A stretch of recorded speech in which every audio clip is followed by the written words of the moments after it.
Do you have a piece of furniture that is just ugly or doesn't match your current decor? Well, stay tuned because I'm going to show you how to transform it for only, I believe it's only $12. Stay tuned.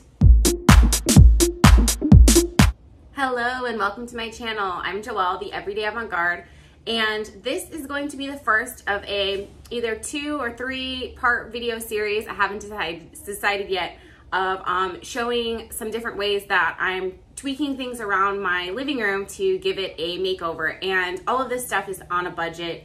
I bought a couple items. The total, I believe, is less than $150, which seems a little expensive, but compared to buying all new furniture is actually pretty affordable. So on today's video, I will be talking about contact paper. I bought a roll on Amazon for, I believe it was $12, and it's like a faux wood print. And I have a table. Well, it's not actually a table, it's a filing cabinet, but we use it as a side table, so it doubles as functional furniture, basically, because we have a small apartment and we try to get the most usage out of all of our furniture and space. So it is a filing cabinet that we use as a side table beside our couch in the living room. And right now it's black. It's boring. I've had it for years. It's not very cute. I could repaint it, but it's very difficult for me to paint furniture in an apartment. It can get kind of messy. So I decided, and it can be kind of time consuming as well, because you got to wait for the paint to dry. You got to do multiple coats. You have to put a top coat. And I wanted something quick and easy that was going to give me results in like 2 hours. Hopefully it won't take that long. I don't know. We'll see. But I got this contact paper and I'm just going to stick it on and see how it goes. Hopefully it looks good. And I just wanted to share the process with y'all in case you wanted to try it yourself too.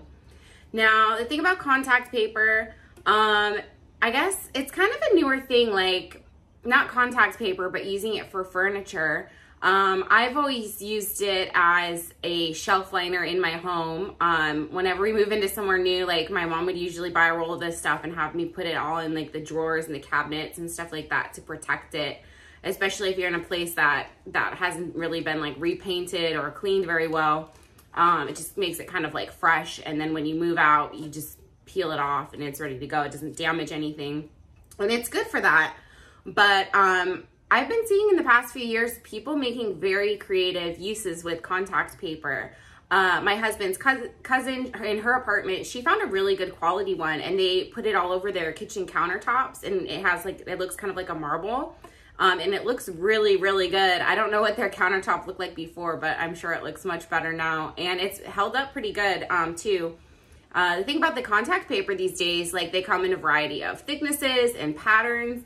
I've also seen them used as wallpaper, which is really cool because especially for renters, it's a really great option for when you want to redecorate or just change up the look in your space and you don't want to have any kind of leave any kind of permanent damage to your space, so you can get your security deposit back, right? So like even if you use it as a wallpaper, it's cool because you just like stick it up, and then when you move, you just take it down, and it doesn't even leave any like residue from the adhesive, which is really nice. And another reason why it's a very convenient option for renters. But anyways, I'll show you the table, and I'm gonna record myself trying to put it on, and hopefully it turns out good. Let's go, let's do it. So this is the filing cabinet. As you can see, I'm using it as a side table next to the couch, and it's not very cute. First, you gotta clean it off really well so the adhesive sticks. I started off by doing all the corners because it didn't fit perfectly over to cover it, and so I wanted to make sure all the corners had good coverage. And then in the handles, I just cut out some little pieces to fill in the handle. It was very easy. And then you smooth it out using a card. I used my old high school ID because I still use it to get student discounts. Yeah, and honestly, I feel like the bigger pieces are actually easier than the smaller ones because you just go like down the line super fast. that little side shelf over there on the right. Thankfully, I had enough contact paper to cover that too, and it looks so good right now. Here's the final results. I'm so happy with it. It looks clean, it looks fresh, it's brighter, and for $12, like, you seriously can't beat that. Like, how amazing is that? Hi, paparazzi. Whew. All right, so that completes my side table filing cabinet makeover. Honestly, I'm really happy with how it came out. There was a couple spots where it didn't perfectly adhere, and there was like a little bit of wrinkles. But honestly, I think because of the texture, like the design that's on the contacts paper, it's not too obvious. And compared to how it looked before, it is a world of difference. The project took me about 2 hours, which is not really too bad. I just had some Netflix going in the background and watched a movie while I was working. But compared to painting, it is way, way, way faster. And of course, the cleanup was a breeze, and there was no wait time for any paint to dry or anything like that. I think probably the most time consuming part of it was getting just the corners, because the paper didn't fully cover the sides. So like on the corner edges, I had to do a little bit of like trim before I could put the general. So that took a little bit of time.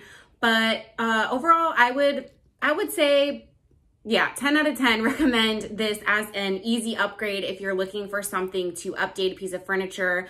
And then because that cabinet was dark black, it just made that corner seem even more darker. And now it looks a little bit brighter and more upscale.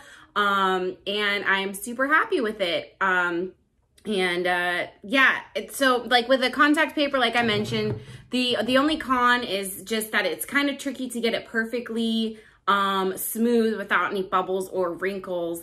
But if you have a pattern design that looks kind of textured like that, like wood, it's not as obvious. And yeah, I'm super thrilled with how it came out. If I have enough left over, I might even try to do another shelf unit I have and cover it with that too. That's also black. But anyways, I have some more projects coming up I will share in the next video. And if you like this post, this video, please like, comment, share, subscribe, all that great stuff. If you try giving your furniture a makeover with some contact paper, I would love to see it. Tag me over on Instagram at Everyday Avant-Garde, and I would be thrilled to share it with my followers. And yeah, that's it. I hope you enjoyed this video, and I'll catch you on the next one. Thank you so much. Bye.